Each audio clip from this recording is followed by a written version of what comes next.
ঈদুল আজহাকে ঘিরে শুরু হয়েছে পশুর হাট প্রস্তুতির কাজ। বিভিন্ন সরঞ্জাম ঠিকঠাক করছে শ্রমিকরা। তাদের অক্লান্ত পরিশ্রমে কিছুদিনের মধ্যেই প্রস্তুত হবে এই হাট। সারা দেশ থেকে আসা কোরবানির পশুর জায়গা হবে এসব হাটে। বিস্তারিত জানাচ্ছেন তানভীর মৌসুম।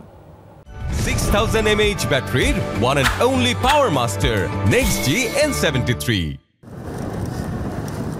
আর কদিন পরই সারা দেশ থেকে রাজধানীতে আসবে কোরবানির পশু। হাটগুলোয় বাড়বে ক্রেতাদের আনাগোনা, কারণ দরজায় করা নাড়ছে ঈদুল আজহা। খামারি থেকে শুরু করে পশু বিক্রেতা অনেকেই থাকেন এ সময়ের অপেক্ষায়। তাই তো জোরসোরে চলছে পশুর হাট সাজানোর প্রস্তুতি। বাঁশ বান্দা গাড়া। সকাল 8টার থেকে আসছি, এখন আমরা গাঁথা করতেছি, বাঁশ গাঁথতেছি, আবার বিকাল 5টার দিকে যাব। সময় বেশি নাই, আয়া পড়ছে সময় গনেই 8টায় গরু আয়া পড়বো, এই জন্য তার রাস্তায় আমরা কাজ করতেছি।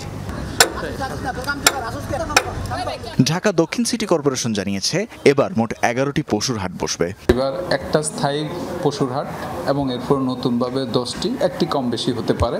মোটামুটি আমরা 11টি ধরে নেন যে আমাদের এর ভিতরে 9টি হাট আমরা মোটামুটি চূড়ান্ত করে ফেলেছি। আরও যেহেতু কয়েকদিন সময় আছে, বাকি দুটোর ভিতরে আমরা হয়তো সিদ্ধান্ত নিয়ে ফেলতে পারবো বলে আশা করছি।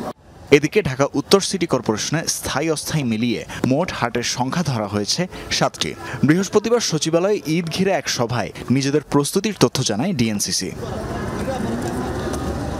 তানভীর মৌসুম, যমুনা নিউজ, ঢাকা।